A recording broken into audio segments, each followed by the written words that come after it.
দেখুন ভাই দেখুন, একটা প্রতিবন্ধী অসহায় ছেলের সাথে কেমন মশকারি করে। এটা কি কোনো একটা মশকারি অর্থ হলো এটা? আসলে এসব ফালতু লোকের কাজ কারবার, এগুলো ভালো লোকের আচরণ না। না হলে এই ছেলেটা প্রতিবন্ধী, ও ভিক্ষা করে খায়। যাই হোক না কেন, ভিক্ষা করে খাক সেটা বড় কথা না।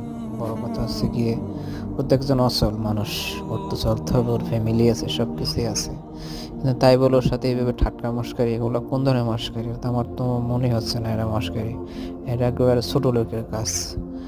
যাই হোক না কেন, সবসময় প্রতিবন্ধী, অসহায় যারা মাজুর, অচল, তাদের সাথে সবসময় ভালো আচরণ করবেন। তাদেরকে প্রয়োজনে মাথায় হাত বুলিয়ে দিবেন, খাইতে পারে না তাদের হাত দিয়ে খাওয়াই দিবেন। আল্লাহ তাআলা আপনাদের অনেক এর চেয়ে উত্তম বদলা দিবে। তাই মানুষকে অবহেলা নয়, মানুষকে সবসময় ভালোবাসার দৃষ্টিতে দেখতে হবে। এটাই মানুষের পরিচয়। আমরা মানুষ, এটা সবচেয়ে বড় পরিচয়।